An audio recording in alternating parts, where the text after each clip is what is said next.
সকলকে সুস্বাগতম আজকের ক্লাসে। আমরা রুহি বুক 10-এর বিগত দিনে পরিচ্ছেদ 23, সেকশন 23 পর্যন্ত আমরা কমপ্লিট করেছিলাম। আজকে 24 থেকে শুরু করব।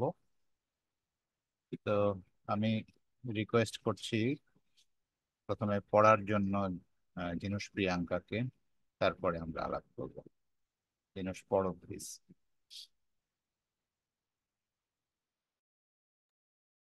Thank you. পরিচ্ছদ 24। পরবর্তীতে ক্লারা ও মনিকার মধ্যেকার কথোপকথনটি ক্লাস্টারের বিভিন্ন অংশে পৃথক বয়সের দলগুলির জন্য ক্লাস শুরু করার চ্যালেঞ্জগুলির দিকে মোড় নেয়। ক্লারা ব্যাখ্যা করেন, শেখার জন্য সবচেয়ে গুরুত্বপূর্ণ ক্ষেত্র হলো ধারাবাহিক গ্রেডের জন্য শিক্ষকদের প্রশিক্ষণ। সেই সাথে শিখতে হবে কিভাবে আরো বেশি বেশি ক্লাস তৈরি করে তা চলমান রাখা যায়। কয়েকটি গ্রামে এবং শহরের মহল্লায় যেখানে যথেষ্ট পরিমাণ শিশু এই কর্মসূচিতে অংশগ্রহণ করছে, সেখানে আমরা এরই মধ্যে 3টি গ্রেডে ক্লাসগুলো সংগঠিত করতে পেরেছি।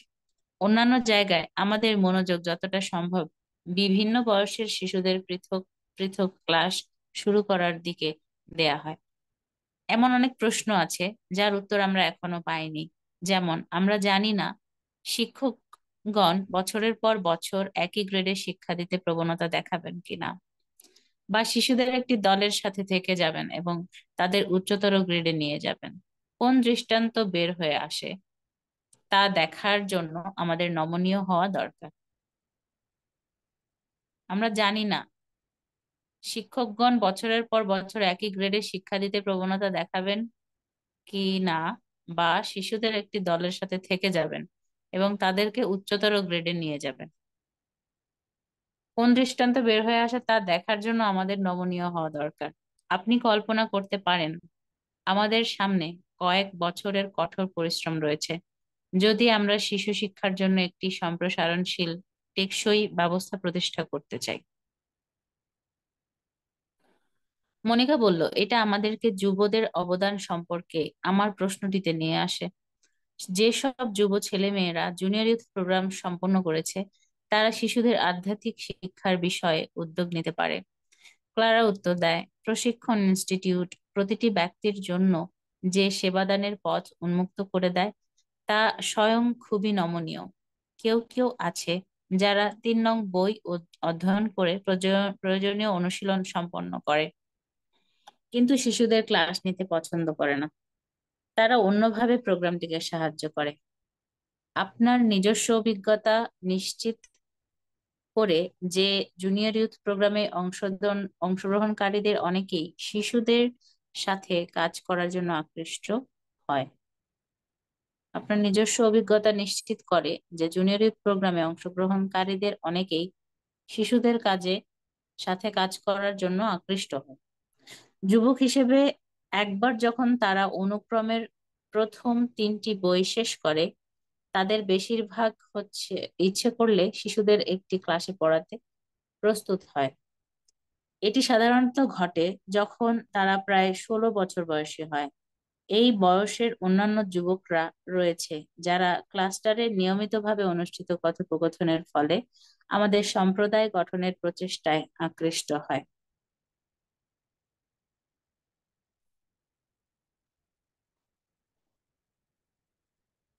যাদের মধ্যে কেউ কেউ শিশু ক্লাসের শিক্ষক হিসেবে কাজ করতে পছন্দ করে। এই সমস্ত যুবকদের দ্বারা প্রদত্ত সেবাদানের ক্রিয়াকলাপের এই ক্ষেত্রটি সম্প্রসারণ করা অত্যাবশ্যক। তা সত্ত্বেও আমরা শিখেছি যে তাদের জীবনের পরিস্থিতি দ্রুত পরিবর্তিত হতে পারে এবং তাদের অনেকে বছরের পর বছর শিক্ষক রূপে সেবা দিতে পারে না। শিশুদের শিক্ষার একটি নির্ভরযোগ্য প্রণালী প্রতিষ্ঠা করতে বিভিন্ন বয়সের বন্ধুদের শিক্ষিত হওয়া এবং কাজে নিয়োজিত হওয়া প্রয়োজন। উদাহরণস্বরূপ, অনেক তরুণী মা রয়েছে, এমনকি দম্পতিরাও, যারা শিশু ক্লাসের চমৎকার শিক্ষক হতে পারে। তারা ক্রমশ কয়েক বছর ব্যাপী সেবা দিতে পারে, কমপক্ষে যখন তাদের নিজেদের ছেলে বা মেয়ে কার্যক্রমের মধ্যে থাকে। এবং অবশ্যই অনেক বন্ধু রয়েছে যারা তাদের বয়স এবং পরিস্থিতি থেকে স্বাধীন। তারা শিশু ক্লাসের অত্যন্ত সক্ষম শিক্ষকে পরিণত হয়। আমরা শিখছি যে একটি বলিষ্ঠ প্রণালী ধরে রাখতে আমাদের এই প্রতিভাগুলির সবাইকে কাজে নিয়োজিত করা প্রয়োজন। মনিকা বলল, জুনিয়র ইউথ প্রোগ্রামও একই চ্যালেঞ্জের সম্মুখীন হয়। যুবকগণ যারা অ্যানিমেটর রূপে সেবা দেয়, তারা কিছুটা বয়স্ক যখন তারা শুরু করে, কিন্তু তাদের পরিস্থিতিও পরিবর্তন হওয়ার অধীন। তা সত্ত্বেও ক্রমবর্ধমান সংখ্যককে কমপক্ষে 3 বছরের জন্য নিজেদের প্রতিশ্রুতিবদ্ধ হতে সাহায্য করতে আমরা যথাসাধ্য চেষ্টা করছি।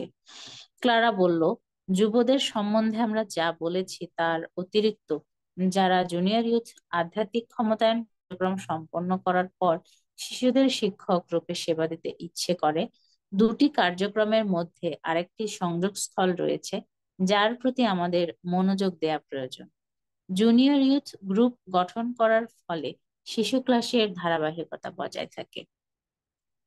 এখানে মনোযোগ দেওয়া আবশ্যক, কিভাবে শিশুদের ক্লাস থেকে একটি জুনিয়র ইউথ গ্রুপে যাওয়ার পথটি সহজ করা যায়। এটা বড় একটি চ্যালেঞ্জে পরিণত হয় যখন কার্যক্রমে অংশগ্রহণকারী শিশুদের সংখ্যা বৃদ্ধি পেয়ে যায়, আমাদের ক্ষেত্রে যেটি প্রায় 200 জন শিশু।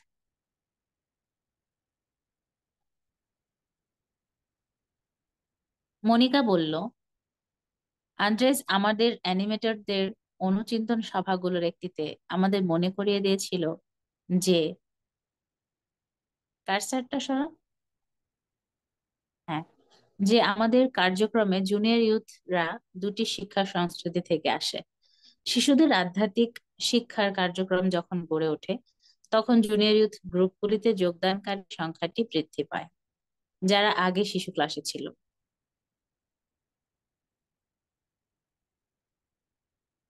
অন্যদিকে, যখন এই বয়সীদের বিপুল গ্রহণশীলতা এবং সম্ভাবনার প্রতি আমাদের সাড়া দেওয়ার সামর্থ্য বৃদ্ধি পায়, তখন আমরা অধিক থেকে অধিকতর যুব তারকাদের নিমন্ত্রণ করতে সক্ষম হই, যাদের কার্যক্রমে যোগ দিতে ধর্মের সাথে পূর্বে কোনো সংস্পর্শ ছিল না।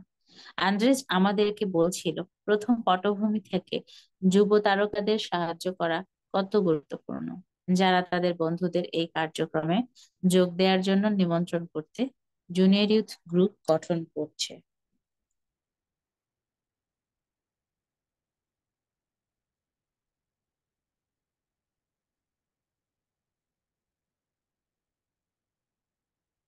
ক্লারা উত্তর দেয়, আপনার কথা শুনতে খুব ভালো লাগছে। শিশু ক্লাস শিক্ষকদের সঙ্গে আমাদের সাম্প্রতিক আলাপচারিতায় এটি ছিল আলোচনার বিষয়। আমরা তরুণদের এমন মনোভাব বিকাশে সহায়তা করার উপায় অন্বেষণ করছিলাম যা তাদের সমবয়সীদের সাথে বন্ধুত্বের স্থায়ী বন্ধন স্থাপন করতে সক্ষম করে। আমরা যে মাত্রায় সফল হয়েছি, তারা তারা পরে তাদের জুনিয়র ইউথ গ্রুপে তাদের বন্ধুদের সাথে যোগ দেওয়ার জন্য আমন্ত্রণ জানানো স্বাভাবিক বলে মনে করবে। তারা পরে জুনিয়র ইউথ গ্রুপে তাদের বন্ধুদের সাথে যোগ দেওয়ার জন্য আমন্ত্রণ জানানোকে স্বাভাবিক বলে মনে করে। এক, বিশ্বজুড়ে ক্লাস্টারের পর ক্লাস্টারে যে শিক্ষা প্রক্রিয়া চলছে তা যদি সফল হয়, তাহলে কয়েক দশক ব্যাপী নিরন্তর প্রচেষ্টার প্রয়োজন হবে। যেমনটি আমরা আগে ইঙ্গিত করেছি, এই ধরনের একটি অসাধারণ উদ্যোগ ক্রমবর্ধমান সংখ্যক ব্যক্তির দীর্ঘমেয়াদী পদক্ষেপের প্রতিশ্রুতি দাবি করবে। যারা অধ্যয়ন চক্রের শিক্ষক, জুনিয়র ইউথ গ্রুপের অ্যানিমেটর, শিশু ক্লাসের শিক্ষক এবং সমন্বয়কারী, সকলেই ক্ষণস্থায়ী আনন্দ এবং স্বল্পকালীন উত্তেজনায় গ্রাস করা বিশ্বের শক্তিগুলিকে প্রতিরোধ করার চেষ্টা করছে। কাজের প্রতি অঙ্গীকার অবশ্যই শেখার একটি ক্রমাগত উন্মোচনশীল প্রক্রিয়ার সমান প্রতিশ্রুতির প্রতিনিধিত্ব করে। কাজের প্রতি অঙ্গীকার অবশ্যই একটি ক্রমাগত উন্মোচনশীল প্রক্রিয়ার সমান প্রতিশ্রুতির প্রতিনিধিত্ব করে। অধ্যয়ন, কর্ম এবং প্রতিফলনের মাধ্যমে উপলব্ধি বিকশিত হওয়ার সাথে সাথে আমরা স্বাভাবিকভাবেই আমাদের সময়, শক্তি এবং সম্পদকে ধর্মের সেবা করার জন্য আরো বেশি করে উৎসর্গ করি। নিজের বিবৃতিগুলি তার সেবাদানের বিভিন্ন পর্যায়ে একজন বন্ধুকে বর্ণনা করে। আপনাদের দলে আলোচনা করুন প্রতিটি পর্যায়ে কি পরিমাণ সময় ও শক্তি প্রয়োজন এবং সেই অনুসারে কিভাবে অঙ্গীকারের স্তর বৃদ্ধি পেতে হবে। শুরুতে যখন একজন যুবক অতি সম্প্রতি 5 নং বইয়ের অধ্যয়ন শেষ করেছে এবং বেশ কিছু সংখ্যক জুনিয়র ইউথের সাথে আলোচনার ফলস্বরূপ প্রায় 10 বা অনুরূপ সংখ্যক সদস্য নিয়ে একটি গ্রুপ গঠন করেছে, যা সাপ্তাহিক ভিত্তিতে নিয়মিত মিলিত হয়।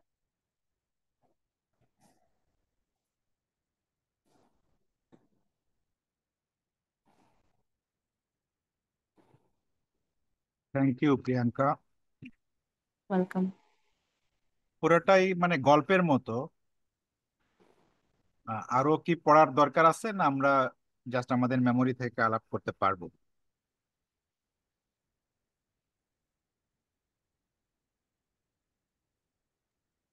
যা পড়ে আসলাম আমরা একটু আলাপ করে তারপরে এক্সারসাইজটাতে গেলে।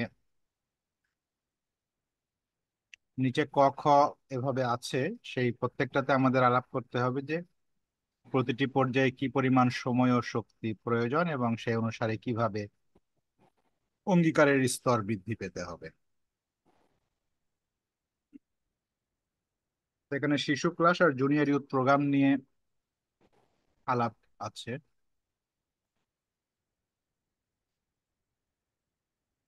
একটু সবাই মতামত দেন যে মানে আমাদের কি আরেকবার পড়ার দরকার আছে, না একবার পড়লাম আমরা এখন আলোচনা শুরু করতে পারবো?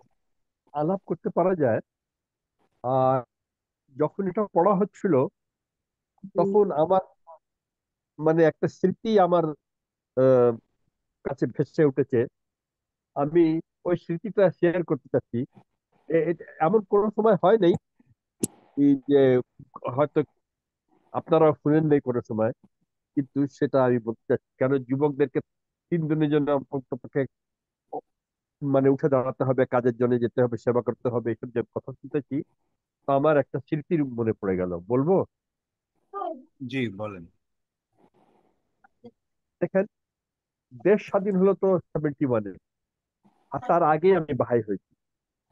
তো দেশ স্বাধীন হওয়ার পরপরই এ, বেশ কিছু যুবক ইরান দেশ থেকে আসা শুরু করলো। আর ইরান দেশ থেকে আসা শুরু করলো, আর বেশ অনেকগুলি যুবকরা হয়ে গেছিল তখন। তো আমাদের হেড অফ দ্য কজ রহমতুল্লাহ মাহাজির উনি আসলেন, এবং উনি যুবকদের নিয়ে সবসময় মিটিং করতেন। আমিও ও, কোনো কোনো সময় থাকছি, কমই থাকতাম। আমি আমি কেন, ব্যবসা বাণিজ্য নিয়ে থাকতাম। তো উনি যুবকদেরকে বললেন যে এই বাহাই সেন্টারটা হোয়াইট ওয়াশ নষ্ট হয়ে গেছে, এটা করলে ভালো হয়। যত যুবকরা ছিল তারা স্বয়ং লেগে গেল পুরো বিল্ডিংটা হোয়াইট ওয়াশ করার জন্য। সব ইরানি যুবকরা ছিল, শুধু আমি একজন ছিলাম, আমি এখানকার। আর সব তারা ছিল। আর এটা মানে পুরো হোয়াইট ওয়াশ করলো, বাঁশ এনে মাচান ভেঙে তারা উঠে উপরে উপরে উপরে এটা পুরো আমাদের যে ওল্ড বিল্ডিংটা আছে, নতুন বিল্ডিংটা, ওটা পুরো চতুর্দিক দিয়ে ওরা হোয়াইট ওয়াশ করলো ওটা।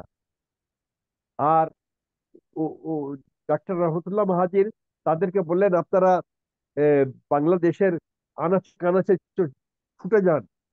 আর সবাই সময় বার করলো। কেউ বরিশালে গেল, কেউ কি বললো, রংপুর গেল, কেউ এরকম এরকম ফরিদপুর গেল। মানে অনেকজন অনেক জায়গা ট্রিপ মারলো এরকম। ওই আমাদের রহমতুল্লাহ মাহাজিনের কথা শুনে উদ্যমে তারা এরকম সার্ভিস দিয়েছে। তো এই কথাটা আমার মনে পড়লো। আমি ভাবলাম যে এটা শেয়ার করি, যে আসলে সবচেয়ে বেশি যে জিনিসটা আছে, নিজের উদ্যম যদি না হয় তাহলে, আর নিজের উদ্যম হলে অনেক বড় কাজ, জটিল কাজও করতে পারা যায়। এই যে হোয়াইট ওয়াশ করা, এটা সহজ কাজ ছিল না। ওই যুবকরা ও কোনোদিন করে নাই, কিন্তু ওরা উঠে দাঁড়ালো আর করলো। এটাই। আচ্ছা, ঠিক আছে ভাই। আমি জানি না, আহ, বাইরে কথা হয়ে গেল নাকি?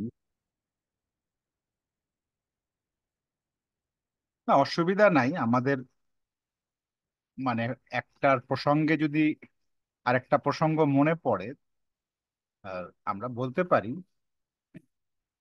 কোনো ব্যাপার না। আর সত্যিই ওই সব যুবকদেরকে আমি শ্রদ্ধার সাথে স্মরণ করি। অনেকগুলি লোক ছিল, এখন অনেকগুলির নামও মনে নাই। ওটার মধ্যে একটা ছিল আব্বাস আজমি, আর ডাক্তার বাহারও এসে গেছিল নাকি, শাহিদিও এসে গেছিল বোধহয়। এটা তো খেয়াল নেই আমার, ওরা বলতে পারবে। অনেকজন ছিল তো ওই সময়। আর ইরাজ ছিল, আহ, আরো অনেকজন ছিল, সালমান জাদে ছিল। হ্যাঁ, অনেকজন ছিল। তাদেরকে আমি সত্যি সত্যি তাদেরকে, তাদের এই যুবকদেরকে দেখে আমিও খুব ইন্সপায়ার হয়েছিলাম যে বাহ।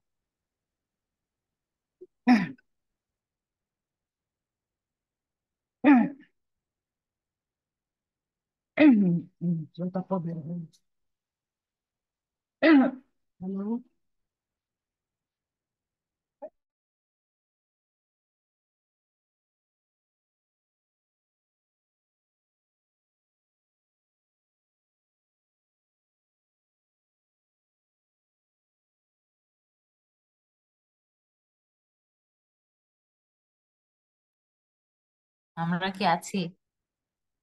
হ্যাঁ, নুসরাত আপা, কারেন্ট চলে গেছে, উনি ফোন করছিল পরে।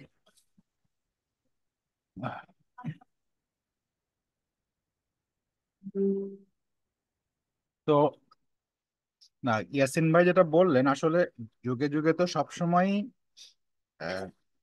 এই বিভিন্ন বয়সীদেরকে শিক্ষাদানের কাজ সবাই করে, আমরা এখন করছি। এর আগে যখন ধরেন যে আম, ইসলামের যুগ ছিল, তখন মুসলিমরাও এরকম বয়স অনুপাতে শিক্ষাদান করেছে, এবং আমরা দেখি যে ওই হিস্ট্রিতে, ইসলামিক হিস্ট্রিতেও অনেকে আছে, যেমন আমার মনে পড়ছে আব্দুল্লাহ বিন উমার, হজরত উমারের ছেলে। সে যখন আহ, মানে তার বাবা আহ, তখনও ইসলাম গ্রহণ করেছিল কিনা, মানে অনেকে বলে যে তার বাবা আগে ইসলাম গ্রহণ করেছিল, কেউ কেউ বলে যে সে আগে ইসলাম গ্রহণ করেছিল। কেননা ওই তার হযরত উমরের বোন তো তার আগে ইসলাম গ্রহণ করেছিল, মানে আব্দুল্লাহ বিন উমরের ফুপু হচ্ছিল। তো অনেকে এরকমও বলে যে ফুপুর কাছ থেকে সে আগে ইসলাম গ্রহণ করেছে। তো এনিওয়ে, তো এই আব্দুল্লাহ ইবনে উমার, মানে উমারের যে ছেলে, সে বেশ কয়েকটা যুদ্ধে যোগদান করতে চেয়েছিল। আর তার বয়স হয়নি বলে হযরত মুহাম্মদ সাল্লাল্লাহু আলাইহি ওয়াসাল্লাম বলছে না, তোমার এখনো যুদ্ধের বয়স হয়নি, মানে আন্ডার 15 ছিল, সেই কারণে তাকে যুদ্ধে নেয়নি। এবং সম্ভবত বদর এবং উহুদ যুদ্ধে নেয়নি, পরে খন্দকের যুদ্ধের সময় তার বয়স যখন 15+ হয়, তখন ওই যুদ্ধে হযরত মুহাম্মদ সাল্লাল্লাহু আলাইহি ওয়াসাল্লাম তাকে যুদ্ধের সুযোগ দেয়। তো এরকম ইহুদদের ভূমিকা আমরা ইভেন এই যদি হিন্দু রিলিজিয়নে দেখি, সেখানেও আমরা দেখি যে জুনিয়র ইউথ বয়সে যেমন আহ, রাম এবং লক্ষ্মণ, যে গুরুগৃহ থেকে ফিরে এসে আহ, ঋষি বিশ্বামিত্রের সাথে বিভিন্ন আহ, ইয়াদের সাথে, দৈত্যদের সাথে যুদ্ধ করতে গেল, তখন ওনারাও ইউথ ছিল। তো এটাও মানে সব সময়ের ছিল। তো কাজে আপনার যে স্মৃতিগুলো মনে পড়লো, আপনারা যখন কাজ করেছেন, হয়তো এখনকার প্রসেসে কাজ হয় নাই, এই সিস্টেমে কাজ হয় নাই, কিন্তু কাজ তো এই বয়সীদের মধ্যেই হয়েছে। ওকে, থ্যাংক ইউ আপনার মতামতের জন্য। প্রিয়াঙ্কা, যেহেতু পড়লা, তুমি তোমার উপলব্ধিটা একটু বলো।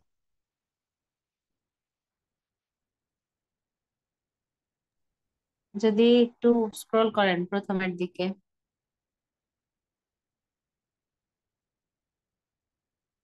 এখানে কয়েকটা বিষয় আমরা একটু হাইলাইট করেছি। শুরু থেকেই যদি আসি, তাহলে এখানে প্রথমে ক্লারা যেটা বলছিল যে আহ, শেখার জন্য গুরুত্বপূর্ণ ক্ষেত্র হচ্ছে ধারাবাহিক গ্রেডের জন্য শিক্ষকদের প্রশিক্ষণ। শুধু ক্লাস তৈরি করলে হবে না, বেশি বেশি ক্লাস তৈরি করে সেটাকে আবার চলমান রাখতে হবে। তো সেই ক্ষেত্রে কি কি তারা হচ্ছে উম, ইয়ে করছিল যে আলোচনা করতে করতে কিছু ইনসাইট উঠে আসে। তো তখন তারা কিছু প্রশ্নের উত্তর এখনো পায়নি এমন ভাবে বলছিল যে, যেমন তারা জানে না যে শিক্ষকগণ বছরের পর বছর একই গ্রেডের শিক্ষা দিতে ইয়ে করবে, মানে একই গ্রেডের শিক্ষা দিতে পছন্দ করবে, নাকি তারা ওই শিশুদেরকে নিয়েই আবার জুনিয়র ইউথ তারপরে রুহি এই প্রসেসে নিয়ে যাবে। তো এটা করতে গেলে আগে শুরু করতে হবে, তারপরে দেখতে হবে যে কি কি প্রবলেম আসে সামনে, সেগুলো ওভারকাম করার জন্য আবার কি কি স্টেপস নেওয়া যায়, সেগুলো আসলে ওভারকাম করা যাচ্ছে কিনা বা কতটুকু আগাইতে পারছি। তো আমার কাছে এই বিষয়টা এটা একটু একটু মনে হয়েছে যে একটু চ্যালেঞ্জি তো এই জায়গাটা আমার কাছে, যেখানে একটু চ্যালেঞ্জের গন্ধ থাকে সেখানে ভালোই লাগে।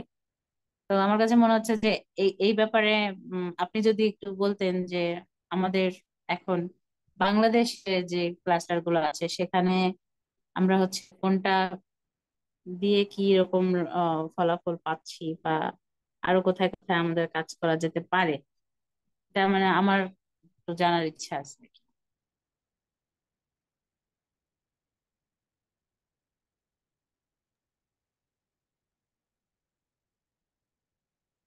এই শিশু ক্লাসের যে গ্রেড, হুম। প্রথমে তো শুরু হলো শিশু ক্লাস বুক 3 দিয়ে, তারপরে বুক 3-র সেকেন্ড গ্রেড সম্ভবত রিলিজ হয়েছিল 2007-এর দিকে।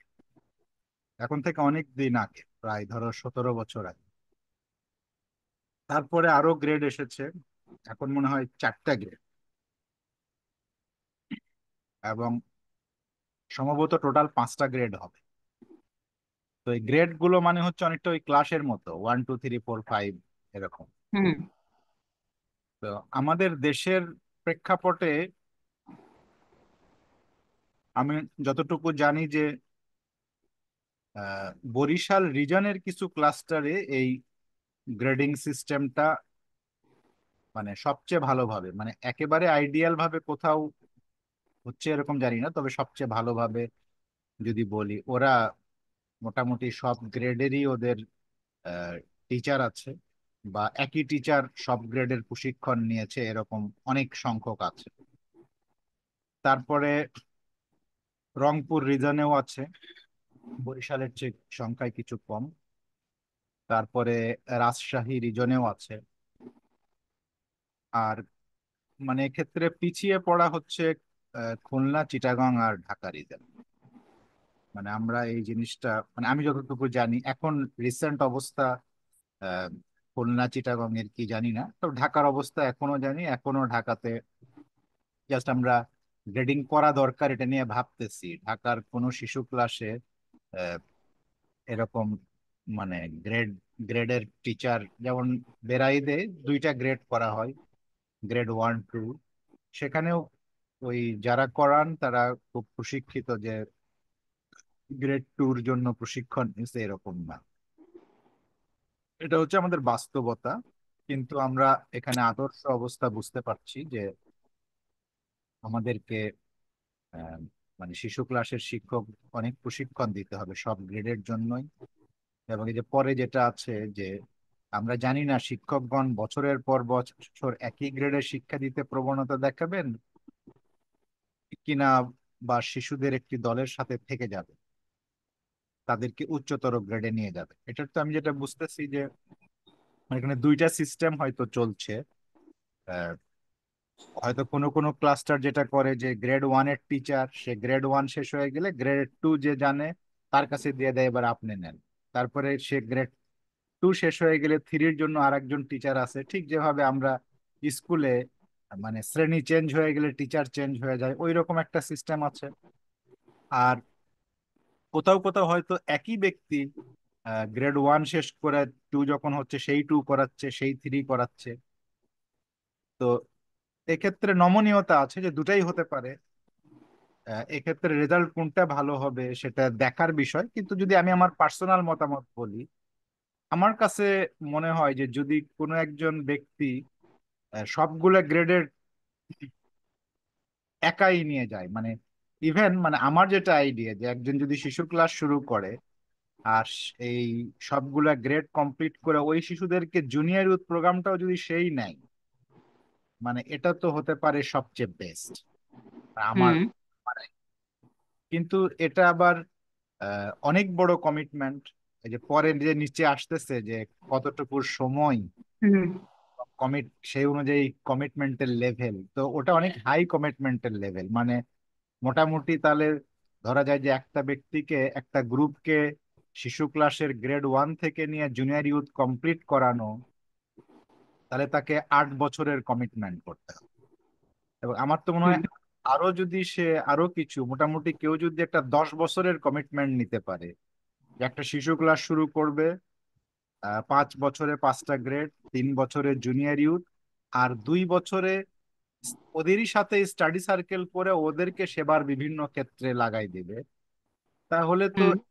মানে আরো ভালো। কিন্তু ওটা 10 বছরের কমিটমেন্ট লাগবে, কিন্তু একটা মানুষ হুম। একটানা 10 বছর সেবা দিবে এরকম অবশ্য মানুষ পাওয়াও ডিফিকাল্ট আছে। তো সেই কারণে সেটা সম্ভব নাও হতে পারে, কিন্তু অ্যাটলিস্ট মানে এখানে তো একটা কম শিশু ক্লাসের বোঝা যাচ্ছে যে শিশু ক্লাসে অ্যাটলিস্ট 1 বছরের কমিটমেন্ট নিল যে আমি গ্রেড 1টা করাবো, কেউ 2 এর জন্য 1 বছরের কমিটমেন্ট নিল, তাহলে মিনিমাম ওখানে 1 বছর। আর জুনিয়র ইউথের জন্য তো 3 বছরের কমিটমেন্ট। তো জুনিয়র ইউথটা সর্বোচ্চ ওটাতে, মানে জুনিয়র ইউথটা এভাবে বছরের পর বছর অ্যানিমেটর চেঞ্জ করাটা প্রিফার করা হয় না। তাহলে এটা হচ্ছে ফ্লেক্সিবল আছে আর রিলায়েবলও। হ্যাঁ, ফ্লেক্সিবল আছে। যে কোনো একটা রিলায়েবল হতে পারে, প্রবলেম নাই। তবে ওয়ার্ল্ডে খুব কম এক্সাম্পল আছে যে কোনো ব্যক্তি শিশু ক্লাস শুরু করেছে আর সে একেবারে ওদেরকেই, ওই শিশুদেরকেই স্টাডি সার্কেল করে তাদেরকে আবার বিভিন্ন সার্ভিস অফ অ্যাক্টিভিটিসে নামাই দিছে। কিন্তু এরকম কম হইলেও এরকম উদাহরণ আছে। এবং আছে, হ্যাঁ আছে। যে যে যে যে জায়গায় এরকম হয়েছে সেখানে রেজাল্টটা অনেক ভালো হয়েছে, এবং ওখানে ওই যে ব্যক্তি সেবা দিচ্ছে তারও আধ্যাত্মিক উন্নতি, জাগত জাগতিক উন্নতি অনেক ভালো হয়েছে। এবং যাদেরকে এই সার্ভিসটা দেওয়া হয়েছে তাদেরও আধ্যাত্মিক জাগতিক উন্নতি অনেক ভালো হয়েছে। আচ্ছা, তারপরে এদিকে একটা জিনিস দেখতে পাচ্ছি, সেটা হচ্ছে জুনিয়র ইউথ তাদের শিশুদের আধ্যাত্মিক শিক্ষার বিষয়ে কিছু উদ্যোগ তারা নিতে পারে। যারা জুনিয়র ইউথ আছে, যারা কোর্স কমপ্লিট করেছে, ধরেন একটু ইন্টারভাল হলো ওই সময়টাতে, তারা হচ্ছে কিছু ডিভোশনাল মিটিং করলো শিশুদের নিয়ে আর কি। যেহেতু তারা রিসেন্টলি শিশু থেকে বড় হয়েছে, তারা ওদের মেন্টালিটিটা ভালো বুঝবে। কেন আমার কাছে মনে হচ্ছে যে এটা খুব একটা ভালো বিষয়। তারপর এখানে আরেকটা বিষয় আমরা হাইলাইট করেছি, যে আবার অনেকে আছে 3 নাম্বার বই তারা শেষ করেছে, কিন্তু তারা শিশু ক্লাস নিচ্ছে না। তারা হয়তো অন্যভাবে প্রোগ্রাম দিতে সাহায্য করে, যেমন তারা হোম ভিজিট করতে হেল্প করতে পারে। তারপরে হচ্ছে তারা আরো চিলড্রেনদেরকে নিয়ে আসার জন্য ওইখানে আহ, একটা থরো প্রসেস চালাতে পারে, যেমন রাউটিং করতে পারে। আমার কাছে তো এটা মনে হয়। তারপর বিভিন্ন ছোট ছোট অ্যাক্টিভিটিস যেগুলো আমরা সোসাইটি বিল্ডিং এর মধ্যে শুরু করতে করা যায় বলে আমরা ভাবছিলাম, যে হয়তো পরিচ্ছন্নতার কাজ হতে পারে এলাকার ভিতরে। তারপরে ক্যাম্পেইন হতে পারে, বিভিন্ন ধরনের অ্যাওয়ারনেস ক্যাম্পেইন। তারা এই ধরনের ইয়ে করে উম অন্যদেরকে উৎসাহী করতে পারে যে এই জায়গায় ক্লাস হয়, বা এখানে শিখলে বা শিশুরা হচ্ছে এরকম ধরনের তাদের ক্যাপাসিটি বিল্ডিং হবে। তারা এ ধরনের গুণাবলী গুলা অর্জন করবে, অনেকে উৎসাহিত হবে, হয়তো আমাদের এরিয়াটা বাড়বে।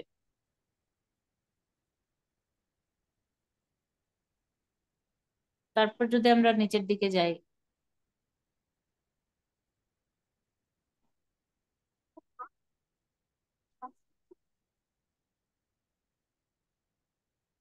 তারপর এখানে বলছে যে একই বয়সের অন্যান্য যুবকরা যারা ক্লাসটা নিয়মিত অনুষ্ঠিত কথোপকথন যে প্রতিফলন সভাগুলা হয়, বা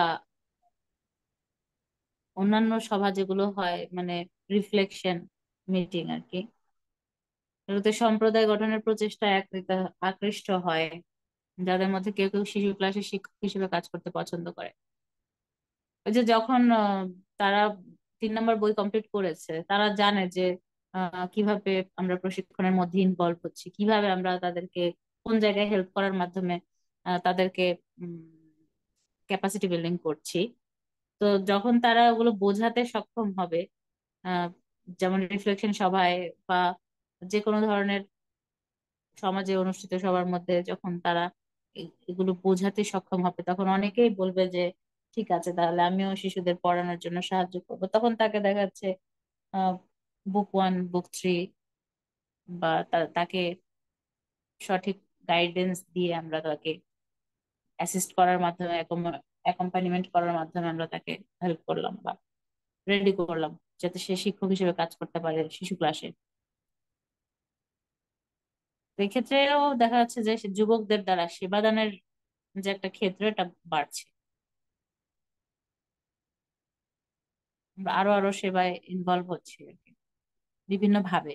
শুধু যে বুক 3 করেছি আমাকে ক্লাস নিতেই হবে এমনটা না, তারা আরো অনেক ক্ষেত্রে অবদান রাখতে পারে, এখান থেকে এটুকুই বোঝা যাচ্ছে।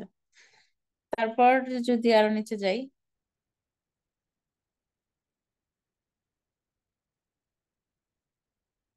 আপনি যেটা বললেন যে তাদের জীবনের পরিস্থিতি দ্রুত পরিবর্তিত হয়, হয়তো অনেকে প্ল্যান করছে যে আমি এই এই জায়গায় ঢাকায় আছি, আমি হয়তোবা উম একটা সময় পরে আমি অনার্সের চান্স পাইলাম, হয়তো রংপুরে পাইলাম বা রাজশাহীতে পাইলাম বা অন্য জায়গায় পাইলাম। তো তখন পড়াশোনার খাতিরে ধরেন একাডেমিক শিক্ষার জন্য তাকে যাইতে হইতে পারে, তখন সে তো ওই জায়গায় তো পজ নেবে বা অন্য জায়গা থেকে তো সে সেবা শুরু করবে যেখানে সে যাচ্ছে। তো ওই ক্ষেত্রে ওই জায়গায় তো একটা গ্যাপ সৃষ্টি হবে। তো এগুলো হচ্ছে তাদের পরিস্থিতি চেঞ্জ হচ্ছে। তো একই শিক্ষক যদি অনেক দিন ধরে লম্বা কমিটমেন্টের যায়, সেক্ষেত্রে হয়তো বা তার ভেতরেও একটা টালমাটাল অবস্থা আসতে পারে, সে হয়তো কনফিডেন্ট নাও হইতে পারে যে আমি আসলে পারবো কিনা, আবার বার্ডেন ফিল করতে পারে। এগুলো তো আছেই।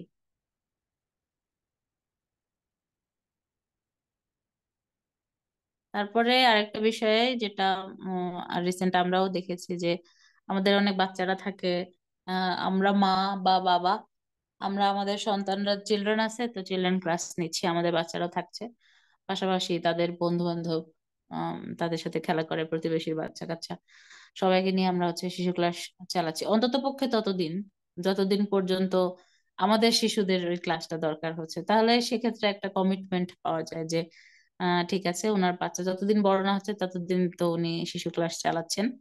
আবার পাশাপাশি আহ, যদি নাও চালায় তাও আরো একজনকে অ্যাসিস্ট বা অ্যাকম্পানিমেন্টও করতে পারে। এটা আমার অনুধাবন আর কি। তো এখানে আহ, যে প্রণালীটা, সেটা বলছে যে বলিষ্ঠ প্রণালী ধরে রাখতে, যেটা আপনি হাইলাইট করেছেন। সবার ক্ষেত্রেই তো প্রতিভা আছে, সবার ভেতরেই আছে। তো কে কিভাবে আমাদেরকে হেল্প করতে পারছে, কে কিভাবে কোন জায়গায় আমাদের অবদান রাখতে পারছে, সে জায়গাতে আমাদের আসলে ভাবতে হবে এবং সবার প্রতিভাকে কাজে লাগিয়ে আমাদের একটা সুন্দর কমিউনিটি বা সোসাইটি বিল্ডিং এর জন্য আগাতে হবে।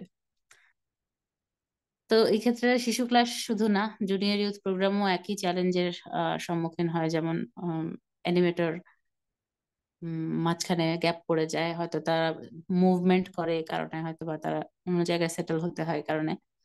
তারপর আবার তারাও 3 বছর কমপক্ষে যে এক জায়গায় প্রতিশ্রুতিবদ্ধ থাকবে, সেরকমটা অনেক সময় চ্যালেঞ্জ হয়ে যায়। এগুলো তো আছেই। তারপর একটু যদি স্ক্রোল করেন, এখানে একটা বিষয় আমার কাছে ভালো লেগেছে যে যারা বুক 3 করেছে কিন্তু ক্লাস নিচ্ছে না, তারপরে যারা জুনিয়র শেষ করেছে একটা ইন্টারভালে আছে, যে একটা ট্রানজিশন পিরিয়ডে আছে, হয়তো বা উম, শুরু হবে বুক 1 বা এরকম। তো তারা যখন শিশুদেরকে আধ্যাত্মিক অ্যাকম্পানিমেন্ট করছে, ডিভোশনাল মিটিং করছে, তখন সেক্ষেত্রে আবার জুনিয়র ইউথে অংশগ্রহণকারীদের সংখ্যা বেড়ে যাচ্ছে।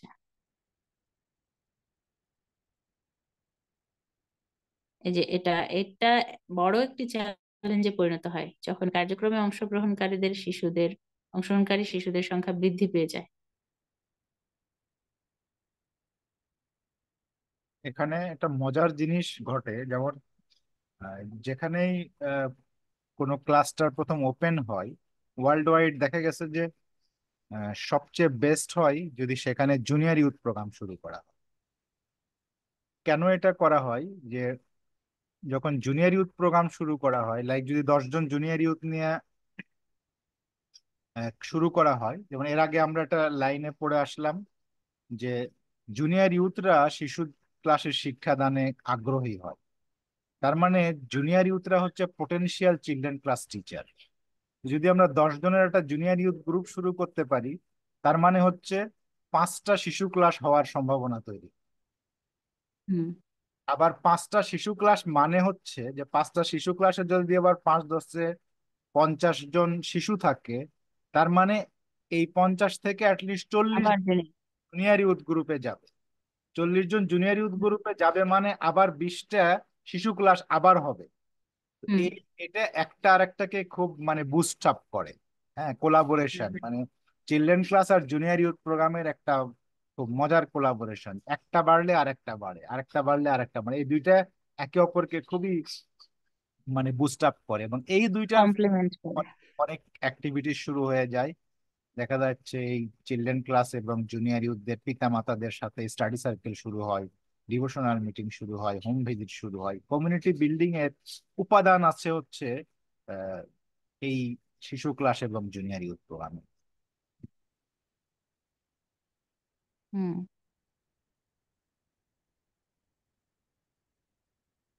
এখানে বলছে যে যখন এই বয়সীদের বিপুল গ্রহণশীলতার সম্ভাবনার প্রতি আমাদের সাড়া দেওয়ার সামর্থ্য বৃদ্ধি পায়, তখন আমরা অধিক থেকে অধিকতর যুব তারকাদের নিমন্ত্রণ করতে সক্ষম হই, যাদের কার্যক্রমে যোগ দিতে ধর্মের সাথে পূর্বের কোনো সংস্পর্শ ছিল না।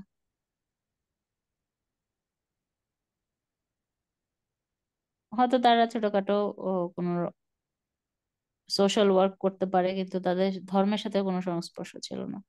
আবার এই বিভিন্ন ধরনের কমিউনিটির মানুষ আসে, বিভিন্ন শিক্ষা সংস্কৃতির মানুষ আসে। তাদের মধ্যে যখন আধ্যাত্মিক সভার কথা বলছে আর কি, যে আধ্যাত্মিক সভা যখন করছে বা রিফ্লেকশন সভা যখন করছে, ওই সময়গুলোতে গ্রহণযোগ্যতা গুলা দেখা যায়। আবার ওদের সম্ভাবনা দেখানো সম্ভব হয় যে এই এই জায়গাগুলোতে সেবা দিলে হয়তো তাদের ভেতরের ক্যাপাসিটি বিল্ডিং হচ্ছে, আবার তারা ধর্মের সেবা করতে পারছে, আবার একটা ভালো কাজও হচ্ছে, সেবাও হচ্ছে, তাদের ক্যাপাসিটিও বিল্ডিং হচ্ছে, আর সম্ভাবনা আছে এবং তাদের সামর্থ্য আছে। তো যখন তারা এটা বুঝতে পারে তখন হয়তোবা সেই সাড়াটা আরো বেড়ে যায়। আবার আমরা যখন এগুলো শুরু করি তখন হয়তো আমাদেরও যথেষ্ট সংখ্যক যারা মোটিভেটেড আছে, যারা এ ধরনের সভাগুলো চালায় আর কি, তারা যখন দেখে যে না এনাফ আমাদের জনবল আছে, তখন তারা আবার উম, বিপুল পরিমাণে উৎসাহ ফিল করে যে না ঠিক আছে, এখানে আমাদের একটা অ্যাকম্পানি করারও লোকজন আছে। আমরা যদি কোথাও ঝামেলায় পড়ি, বিপদে পড়ি, মানে না বুঝি, তখন আমরা অ্যাকম্পানিমেন্ট পাবো।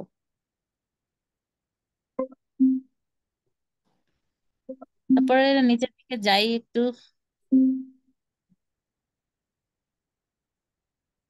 উম, হ্যাঁ, তো এটাই আহ, 1 নম্বরে যেটা বলা হচ্ছে যে ওই যে এক দশক একটা নিরন্তর প্রচেষ্টার প্রয়োজন হবে যদি আহ, এই প্রক্রিয়াটাকে মানে করতে আমরা চাই। যে একটা উম, কি প্রক্রিয়া বলছিলাম, আমি তো ওয়ার্ডটা ভুলে গেলাম। বলিষ্ঠ। বলিষ্ঠ, বলিষ্ঠ প্রক্রিয়া। তো এটা করতে গেলে আমাদেরকে আহ 1 দশক আর কি চেষ্টা করতে হবে। কয়েক দশক, একটা দশকও এনাফ না। ওই তো।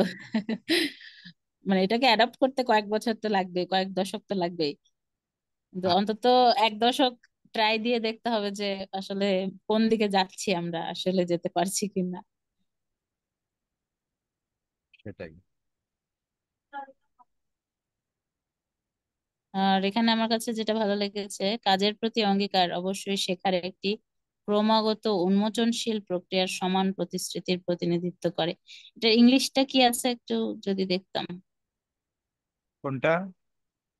কাজের প্রতি অঙ্গীকার অবশ্যই শেখার একটি ক্রমাগত উন্মোচনশীল প্রক্রিয়ার সমান প্রতিশ্রুতির প্রতিনিধিত্ব করে।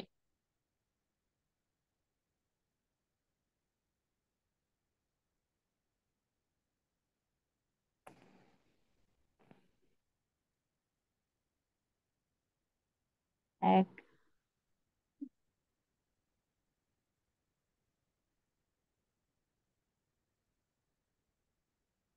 হুম, কি বলছে? The commitment to action called for represents, of course, an equal commitment to a steadily unfolding process of learning. Okay. The commitment to action called for represents, of course, an equal commitment to steadily unfolding process of learning. Okay.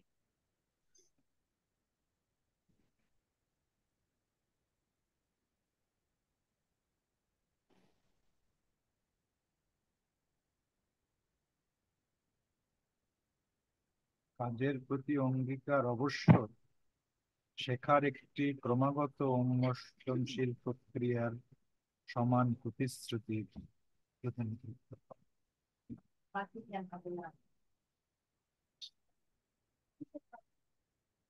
শেখার একটি ক্রমাগত উন্মোচনশীল প্রক্রিয়ার মধ্যে আহ অবশ্যই এবং একটা সমান commitment থাকবে আর কি, এবং এই প্রসেসটা আহ উন্মোচনশীল, ধীরে ধীরে আনফোল্ড হবে, লার্নিং প্রসেস।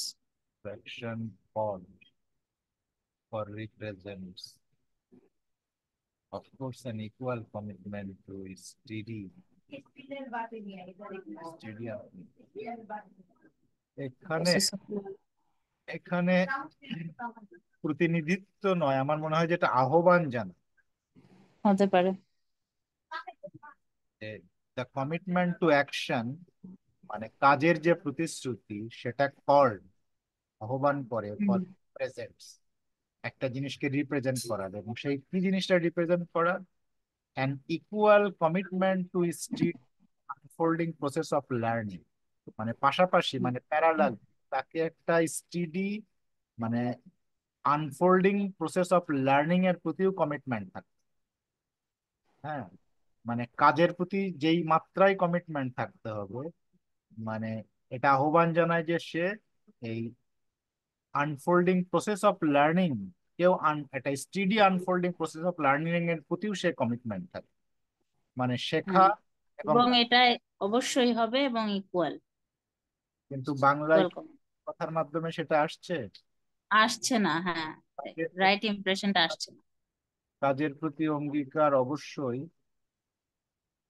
শেখার একটি ক্রমাগত উন্মোচনশীল প্রক্রিয়ার সমান প্রতিশ্রুতি, এখানে হচ্ছে সমান প্রতিশ্রুতির প্রতিনিধিত্ব করে, মানে এটা একটু অগোছালো লাগছে আর কি। আসে না, আমি এটা মার্ক রাখি পরে এটা। একদম বোল্ড রেড।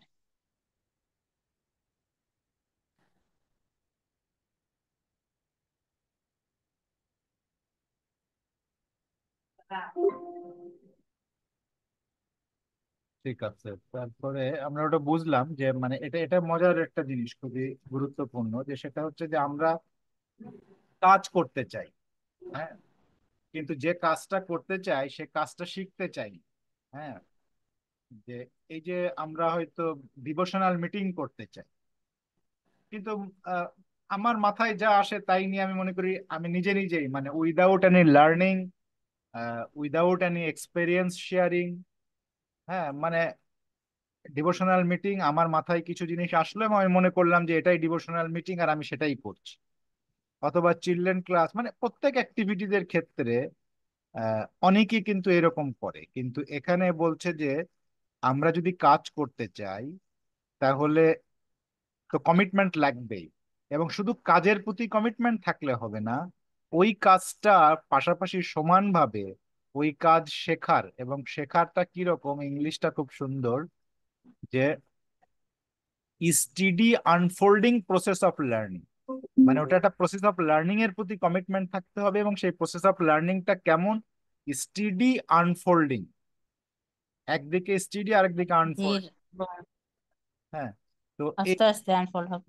হ্যাঁ, তো আমাদেরকে আহ, সেবা, একদিকে যেরকম সেবা চালিয়ে যেতে হবে, যেই সেবাটা আমরা করছি সেই সেবা আরো কিভাবে ভালোভাবে করা যায়, অলওয়েজ সেটা শিখতে হবে।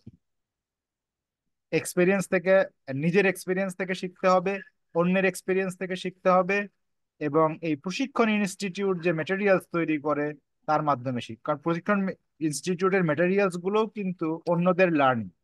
লাইক এখন আমরা যে বুক 10 করছি, হুম। এই বুক 10টাও কিন্তু এখন আমরা করছি, এখন ট্রেনিং নিচ্ছি, কিন্তু এই বুক 10-এর মধ্যে কলম্বিয়ার অসংখ্য আত্মাদের কিন্তু কার্যক্রম, মানে তারা কাজ করেছে, শিখেছে, সেই শেখা একে অপরের সাথে শেয়ার করেছে, সেখান থেকে যে লার্নিং হয়েছে সেই লার্নিং এ কিন্তু এই বইটা তৈরি হয়েছে। হ্যাঁ। সো এই যে কাজ করা এবং পাশাপাশি শেখা, সেই কাজটা শিখতে থাকা, এই দুইটা কমিটমেন্ট সমানভাবে মানে থাকতে হবে। সমান প্রতিশ্রুতির আহ্বান করে, প্রতিনিধিত্বটাকে আহ্বান করলেও মনে হয় যে কাজের প্রতি চলে অঙ্গীকার, আসবে, হ্যাঁ। ওই শেখার একটি ক্রমাগত উন্মোচনশীল প্রক্রিয়ার সমান প্রতিশ্রুতির আহ্বান করে। আহ্বান করে, এটাও কিন্তু কমপ্লিমেন্ট করে। হুম।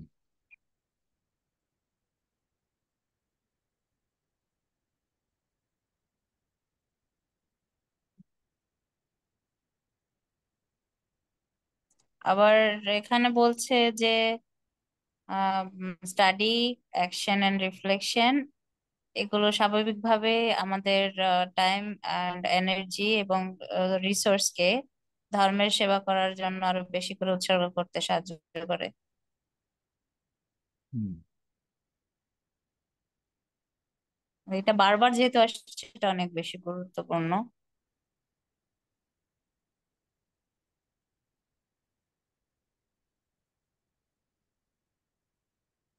হুম।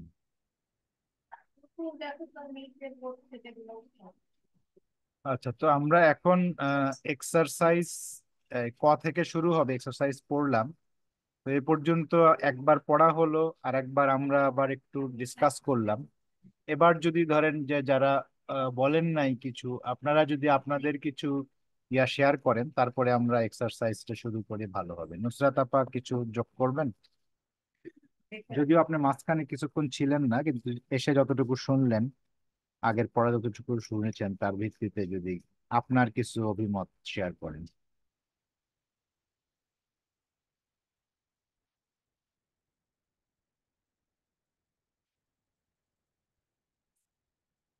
এইটা তো আমরা যে এই যে নাম্বারটা না, নাম্বারের আগে কি আমরা মানে অনেক বড় চ্যাপ্টার। হ্যাঁ, ওভারঅল একেবারে পুরো চ্যাপ্টার পড়ে এই প্রশ্ন পর্যন্ত আমরা যা বুঝলাম সেটা যদি শেয়ার করি, তাহলে এক্সারসাইজটাতে আমরা আরো ভালোভাবে প্রবেশ করব।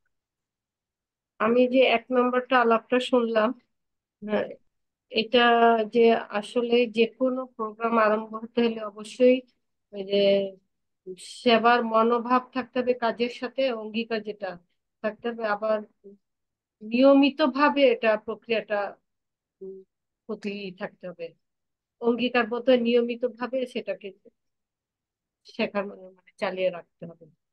যে অঙ্গীকার করলাম, হ্যাঁ, শেখার, কিন্তু আমরা নিয়মিত ভাবে এটা করলাম না, তাহলে আমরা এটা অঙ্গীকার ব্রেক করছি। আবার এখানে যে আরেকটা বলা আছে যে উম, সময়, শক্তি এবং সম্পদ উৎসর্গ করা, এটা হচ্ছে যে আমাদের ধর্মের সেবার প্রতি যে স্বাভাবিকভাবে আমাদের যে অধিক থেকে অধিকতর, যে এটা অবশ্যই করতে হবে, সময়, শক্তি এবং সম্পদ। কারণ সম্পদ উৎসর্গ করি, সম্পদ বলতে কি বুঝতেছি? জ্ঞান।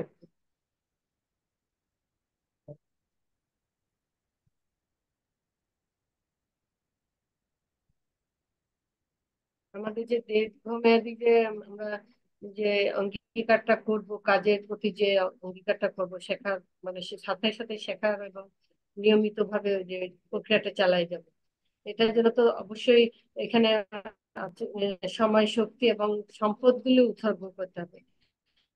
আর সম্পদগুলি বলতে আমি কি বুঝতেছি? আমাদের আহ, কোন সম্পদকে বোঝাচ্ছি?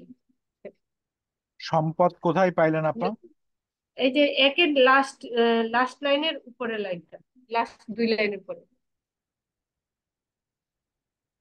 আপনার দলে এই যে করুন। এই যে এই যে আপনাদের দলে আলোচনা করুন, হ্যাঁ, কি কি পরিমাণ সময় শক্তি প্রয়োজন। আল্লাহ, এখানে তো আপনার এখানে তো নাই। এটা আগের বইয়ের ছিল, আগের অনুবাদে দেখি, আগেরটা আমি দেখি। কিন্তু আগের আগের নতুনটাতেও একই, নতুন ভার্সন যেটা সেখানেও কিন্তু তাই আছে। ও না, এখানে সম্পদ নাই। এখানে এই যে সময়, শক্তি এবং সম্পদ, এটা তিনটাই আছে তো আগেরটায়।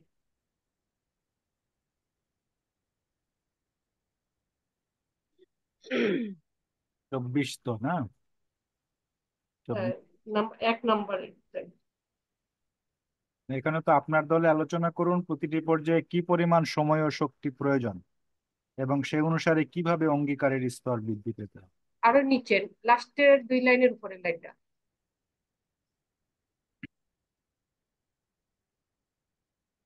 আরো উপরে? না, নিচে নিচে। আচ্ছা। এই যে নিচের বিবৃতি, সম্পদ তার আগের লাইনটা।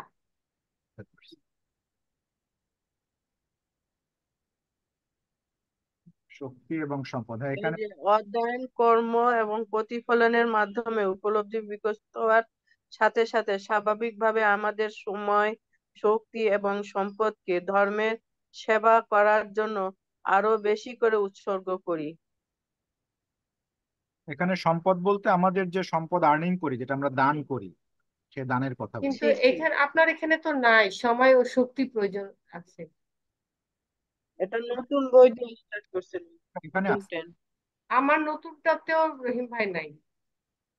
যে এখানে হ্যাঁ, আছে। আপনার এই যে এখন আছে উপরের লাইন, হ্যাঁ পেয়েছি। এটা আমরা স্বাভাবিকভাবেই আমাদের সময়, শক্তি এবং সম্পদকে ধর্মের সেবা করার জন্য আরো বেশি উৎসর্গ করি।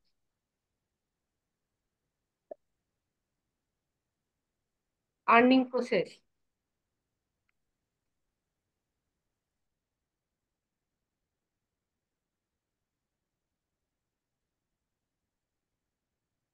হ্যাঁ, এখানে সম্পদ বলতে ওই যে আমরা দান করি আমাদের যে সম্পদ। আচ্ছা,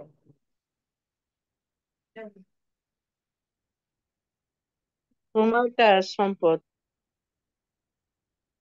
ইভেন মেধাটাও তো আমাদের সম্পদ।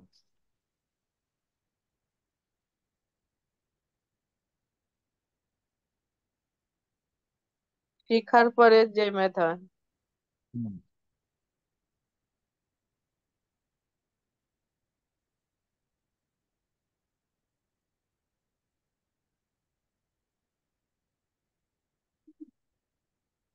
যেমন ধরেন এই বইটা, এই বইয়ের একটা কপিরাইট আছে, মানে মেধা সত্ত্ব। সেই মেধা সত্ত্বটা কিন্তু বাহাই কমিউনিটির, রুহি ইনস্টিটিউটের। কিন্তু দেখেন এখানে বন্ধুরা কিন্তু তাদের মেধা যোগ করে এই মেটেরিয়ালসটা তৈরি করেছে। তাহলে এখানে বন্ধুরা কিন্তু তাদের যেই আহ, মেধা সম্পদ, সেটা কিন্তু তারা এখানে দান করছে।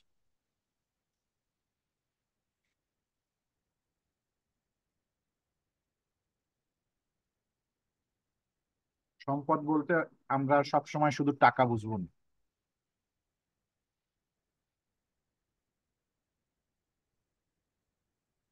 টাকা হলে তো ডাইরেক্ট বলতেই পারতো সময়, শক্তি ও টাকা ধর্মের সেবা করার জন্য আরো বেশি উৎসর্গ করি। ইংলিশে মানি থাকতে পারত। এখানে ইংলিশটা কি আছে? We naturally dedicate more and more of our time, energy, and resources ঠিক আছে, ওখানে শব্দটা হচ্ছে রিসোর্সেস ইংরেজি।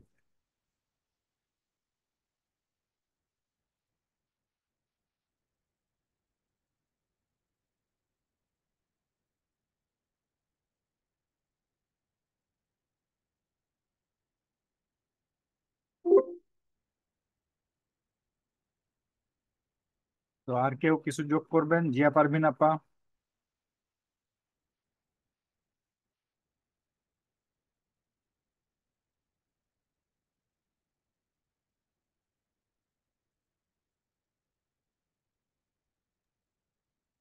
না, আর কিছু যোগ করবো না।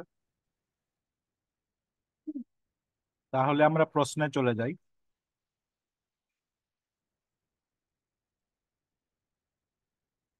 তো প্রশ্ন হচ্ছে, শুরুতে যখন একজন যুবক অতি সম্প্রতি 5 নম্বর বইয়ের অধ্যয়ন শেষ করেছে এবং বেশ কিছু সংখ্যক জুনিয়র ইউথের সাথে আলোচনার ফলস্বরূপ প্রায় 10 বা অনুরূপ স্বরূপ সদস্য নিয়ে একটি গ্রুপ গঠন করেছে, যা সাপ্তাহিক ভিত্তিতে নিয়মিত মিলিত হয়। এই ক্ষেত্রে ওই যুবককে, যে 5 শেষ করে এই কাজটা শুরু করলো, তাকে কি পরিমাণ সময়, শক্তি এবং সেই অনুসারে তার অঙ্গীকারের স্তর বৃদ্ধি পেতে হবে? সবাই একটু করে বলি আমরা। এক্ষেত্রে ইয়াসিন ভাই যদি শুরু করেন।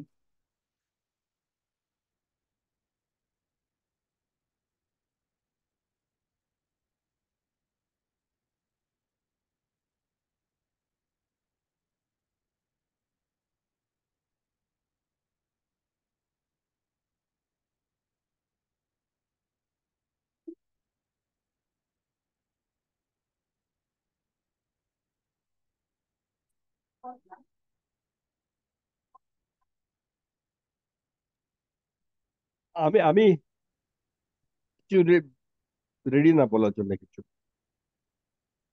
যে প্রথম যে নাম্বার প্রশ্নটা, সেই প্রশ্নের ক্ষেত্রে আপনি যদি কিছু বলতে চান।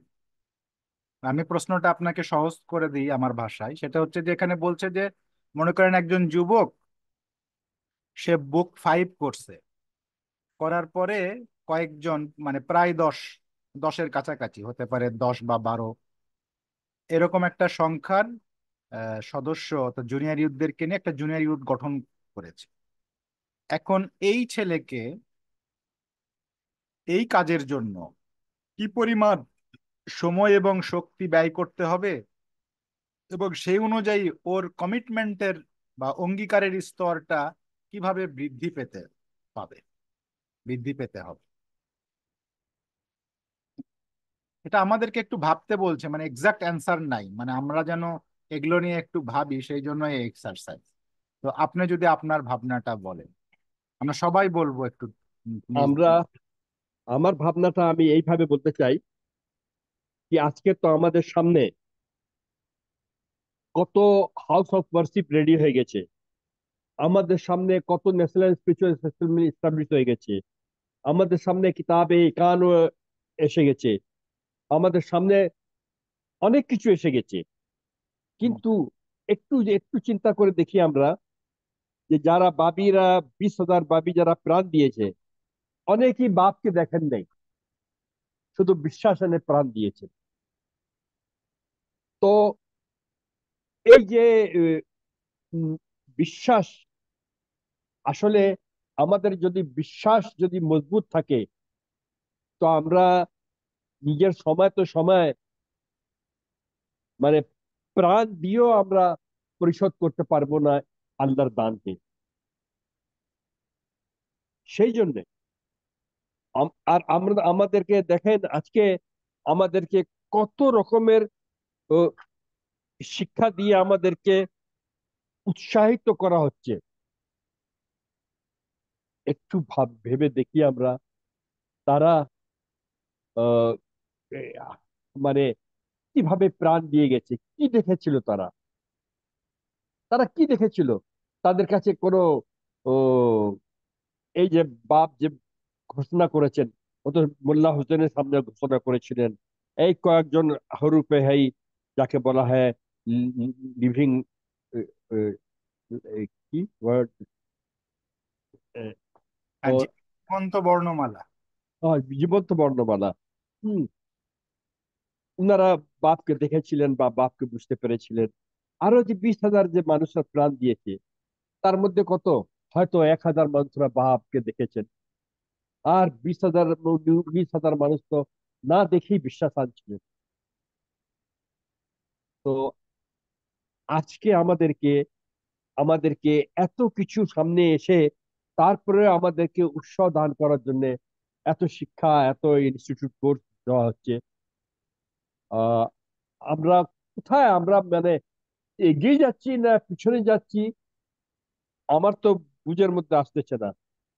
আমি বুঝে উঠতে পারছি না আমাদেরকে কত আর অ্যাক্টিভ হওয়া দরকার, কত আর কাজ করা দরকার। হুম। যে এটা আমি এই কথাতে বুঝতে পারলাম।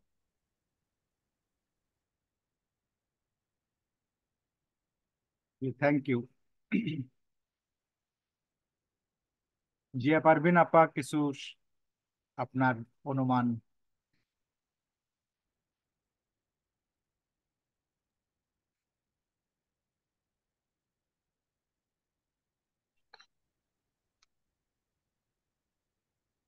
ক নম্বর না, যখন একজন যুবক 5 নং বই অধ্যয়ন শেষ করছে এবং কিছু জুনিয়র ইউথদের সাথে আলোচনা ফলস্বরূপ নিয়ে আলোচনা যে করবে, যে সদস্য নিয়ে একটি গ্রুপ গঠন করবে, সাপ্তাহিক ভিত্তিতে নিয়মিত মিলিত হয়। তো এখানে আমরা বুক 5 তো জুনিয়র ইউথ, বুক 5 কমপ্লিট করে আমরা যেন জুনিয়র ইউথের ক্লাস যেটা আমরা নিব, আমাদেরকে ওইভাবেই ওদেরকে ওইভাবেই আমাদেরকে উম, আমরা তো শিখলাম এখানে যে আমার অনেক হলো আপনার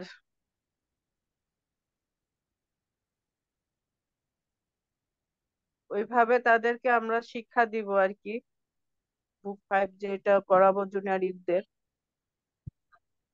জি, থ্যাংক ইউ। নুসরাত আপা, আপনি আপনার অনুমানটা যদি বলেন। এখানে করতে বলছে শুরুতে যখন একজন যুবক অতি সম্প্রতি বই 5-এর অধ্যায় শেষ করেছে এবং বেশ কিছু সংখ্যক জুনিয়র ইউথদের সাথে কথোপকথনগুলির ফলস্বরূপ প্রায় 10 বা অনুরূপ সংখ্যক সদস্যদের নিয়ে একটি দল গঠন করেছে, যা একটি সাপ্তাহিক ভিত্তিতে মিলিত হয়। এটা একটা ক্লাসিক, ওরা ক্লাস স্টার্ট করবে এতজন, 10 জন। আবার মানে এখানে বলছে নিচের বিবৃতি একজন বন্ধু তার সেবার ভিন্ন ভিন্ন স্তরে বর্ণনা করেন। আপনাদের দলে আলোচনা করেন কি পরিমাণ পরিমাণ সময় শক্তি প্রয়োজন। তাহলে সময় তো অবশ্যই বেশি লাগবে, একটা জুনিয়র ইউথ করতে প্রায় 3 বছর লেগে যাবে এতগুলো, তাই না? তিন হ্যাঁ, বছর লাগে। 3 বছর। আবার 3 বছরের প্রতিটি দিন বা প্রতিটি ঘন্টা ও তো, সময়ের উপরে ভাগ ডিপেন্ড করতেছে। মানে একটা অনুমান করতে বলছে যে তাকে কি পরিমাণ সময়, ধরেন সাপ্তাহিক চিন্তা করতে হবে যে সপ্তাহে হ্যাঁ, কত ঘন্টা সময় দিতে হতে পারে। একদিন করব না 5 দিন 7 দিন, তাই তো? হ্যাঁ, এখন যদি সময়টাকে যদি ভাগ করে দেওয়া হয়, মানে একজন দিয়ে তো হবে না, যদি ভাগ করে দিলে একসাথে যাবে। ওই 10 জনকে যদি একজন টিউটরের বদলে যদি 2 জন বা 3 জন টিউটর থাকে। না, এখানে ইয়ার জন্য না, মানে ওই পার্টিসিপেন্টদের না, মানে এই ওই যে যুবক বই 5 শেষ করলো, হ্যাঁ, 10 জনকে নিয়ে ক্লাস শুরু করলো, এই ক্লাসটা তাকে চালিয়ে যাওয়ার জন্য ওই কত যুবক সময় প্রয়োজন, পরিমাণ সময়, শক্তি শক্তি, এবং সে অনুযায়ী তার অঙ্গীকারের স্তর। মানে স্পিরিচুয়াল এনার্জি দরকার হাই। হুম। তারপর নিজের প্রতি অঙ্গীকারও থাকতে হবে রেগুলার, মানে কিভাবে সে টোটাল যে কন্ট্রিবিউট করতে পারবে। অবশ্যই এভাবে সময় মানে পার্সন অনুপাতে ভাগ করতে হবে সপ্তাহে। আচ্ছা, থ্যাংক ইউ। এবার জিনুস প্রিয়াঙ্কা, তোমার আইডিয়া বলো।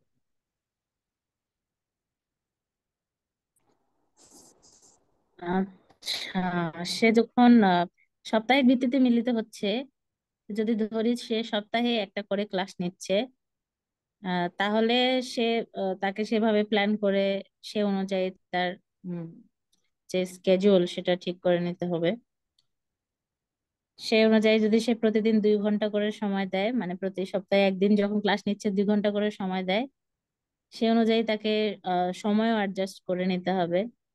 আর শক্তির ক্ষেত্রে তার কনসিস্টেন্সি ধরে রাখার জন্য তাকে সে যেহেতু মাত্র বুক 5 শেষ করেছে, সে অন্যান্য যেগুলো আছে আহ, চলমান ক্লাস যেগুলো হচ্ছে জুনিয়র ইউথ, সেগুলোতে অ্যাকম্পানিমেন্ট করার মাধ্যমে এখানে সে একটা আলোচনায় বা সিদ্ধান্তে আসতে পারে যে এখানে আমাকে কতটুকু সময় শক্তি দিতে হতে পারে।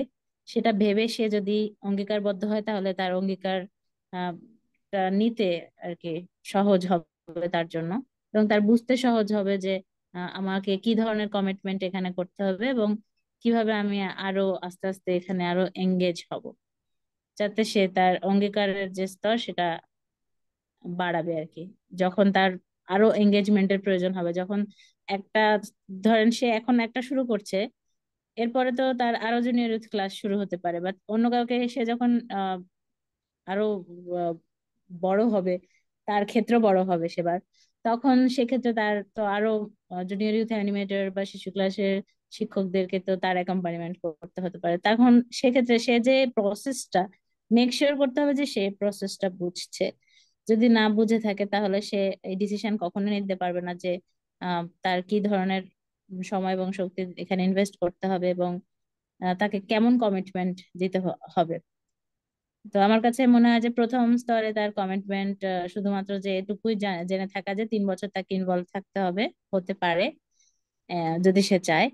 আর দ্বিতীয়ত, যেখানে এখানে সময় তো একটা মানে আনুমানিক আর কি, সময় এবং শক্তি, এটা একটা আনুমানিক ধারণা করা যায় যে সপ্তাহে 2 ঘন্টা করে যদি সে সময় দেয়, তাহলে তার অন্যান্য দৈনন্দিন যে কাজগুলো আছে সেগুলো সে অ্যাডজাস্ট করবে সে অনুযায়ী, এবং তার শক্তিকে সে ইউটিলাইজ করার জন্য সে মনো মানসিক ভাবে প্রিপেয়ার হবে আর কি। Thank you. থ্যাংক ইউ তোমাকেও। এবং দেখেন, এখানে আমরা যদি ওই মনিকার কথা চিন্তা করি, তাহলে মনিকাও ধরেন শুরুতে এইরকম এই যুবকের মতোই শুরুটা তার এভাবেই হয়েছিল যে সে বই নাম্বার 5 অধ্যয়ন করেছে আর কয়েকজন জুনিয়র ইউথকে নিয়ে কাজ শুরু করেছে, এবং শুরুতে তার কমিটমেন্টটা লেভেল এইরকম ছিল যে আমি এই 10 জনকে 3 বছর সপ্তাহে একদিন বা দুদিন করে 2 বা 3 ঘন্টার জন্য নিয়ে তাদের সাথে ক্লাস করব। কিন্তু দেখা গেল যখন শুরু হয়েছে, তাদেরকে নিয়ে সার্ভিস প্রজেক্ট করেছে, সার্ভিস প্রজেক্টের জন্য আলাদা সময় লেগেছে।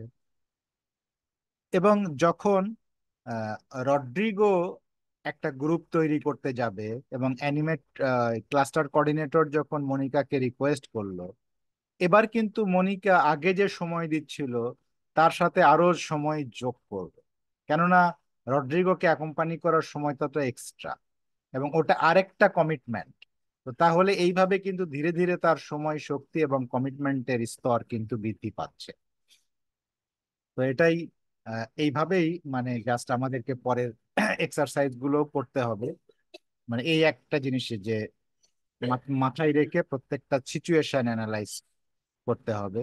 তা আমি দেখলাম যে অনেকগুলো আছে, আমরা আজকে মানে এটা শেষ করা সম্ভব হবে না, আর তাড়াহুড়া করে করাও ঠিক হবে না। তো যেহেতু আজকে আমাদের 10টা বেজে গেছে, আজকে আমরা এখানেই রাখি, আর আগামী দিন আমরা এখান থেকে শুরু করবো, কি বলেন?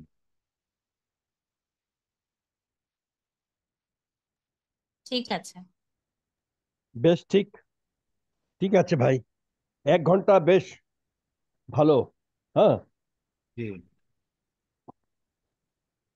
1 ঘন্টা 1.5 ঘন্টা যা আছে ওটাই ঠিক আছে। হ্যাঁ, 1.5 ঘন্টা হলো, দেড় দেড় ঘন্টা ঠিক আছে। আর আমরা যেভাবে আলাপ করছি, মানে বুঝে বুঝে যাচ্ছি, আপনাদের তাড়াহুড়ার দরকার নাই, বুঝে যদি আমরা কাজে লাগাতে পারি সেটাই আমাদের জন্য ভালো।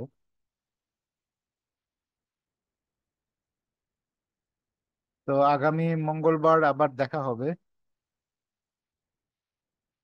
একটা জিনিস, আপনার এই যে